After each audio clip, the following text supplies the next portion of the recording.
Hindi lahat ng tao pwede mong bentahan.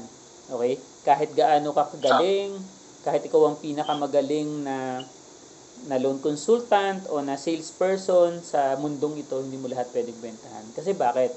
Unang-una, merong criteria na sinusunod. So, hindi lahat mag-fit dun sa criteria na binibigay ni company. And then, syempre, maaring yung value na ibinibigay mo, when you say value, yung solution na ino-offer mo dun sa kliyente, baka hindi niya gusto. Okay? Kaya hindi siya napapagwas. So, parang, kung aaralin mo yung ratio natin, is meron tayong tinatawag na 10-5-3-1. So, 10-5-3-1, merong sinasabing 10 yung prospect mo, sa 10 na yon 5 lang doon yung mag-a-appointment sa'yo. Yung 5 naman na yon 3 lang doon yung papayag na mag-present ka. Tapos sa 3 na yon 1 lang yung ma-approve. So, 10-5-3-1. Ano? Pero pwede mong i-adjust yung approval kapag magaganda yung kliyente talaga nakuha mo. Pwedeng 10-5-3-2, 10-5-3-3, di ba?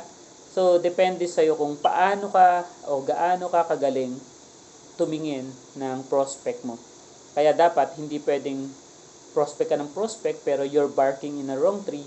Hindi pala siya yung tamang tao, right people na dapat kausapin. Sayang yung oras mo. Okay?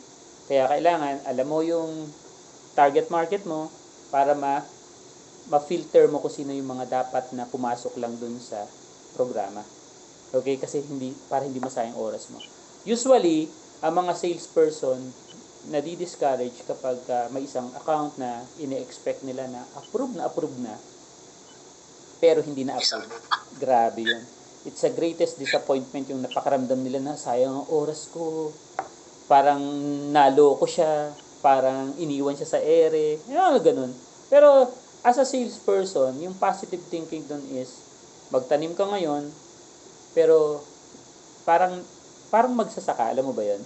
Hindi ibig sabihin nagtanim ka, natutubo yun. So, dapat ang mindset natin para magsasaka, magtanim ka na magtanim. Pero alam mo na hindi mo pa yun aanihin bukas. Aanihin mo yun next 3 months, next 4 months, next 5 months. Yun talaga. Dapat ugaling magsasaka. Kasi, kung tutuusin, wala kang makikitang magsasaka, kinain yung buto o yung binhi, di ba? Ang kinakain ng magsasaka, yung bunga. Yung bunga pinaghirapan niya, yun ang kinakain niya. Kasi pag kinain niya yung binhi, wala siyang itatanim. Walang magsasakang kumakain ng binhi. Ang kinakain ng magsasaka is yung bunga ng binhi. So, ano ba yung sinasabi ko? Kung magtatanim ka ngayon ng mga kliyente, maraming kliyente kang tinanim, pag nag-go lahat yon, aanihin mo yon in next 3 months, 4 months, 5 months, 6 months, hanggang sa dumating yung point na passive income ka na. No? So, ang kailangan mo na lang i-build yung relationship.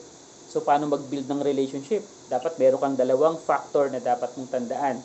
Unang-una, kailangan mo na marunong kang makinig.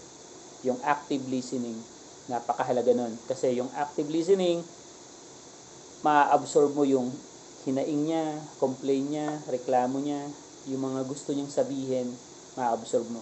So kapag nakikinig ka, yung communication factor na pangalawa, alam mo na kung paano mag-response. Ganito pala yung naramdaman ni ma'am, ito pala yung experience ni sir. So alam mo kung paano mag-response. Tama yung response na bibigay mo kasi marunong kang makinig. And then, syempre, anong impact nun? Ang impact nun, nakakapag-establish ka ng relationship. Kasi marunong kang makinig, marunong kang makapag-communicate, equals relationship. Parang sa mag-asawa, ang mag-asawang hindi nag-uusap, naghihiwalay, nag-aaway lagi. So, same with you, kung hindi ka marunong makinig sa asawa mo, sigurado gigirahin ka nun lagi. Diba? So, para magkaroon tayo ng masayang asawa, anong gagawin? Marunong makinig sa asawa. Okay? Para makapag-response ka ng tama. Nagets mo ba yung point? Yeah. That's, yun talaga yung moral story ng pagiging salesperson. So, yung established relationship, building rapport, so talaga napakahalaga nun.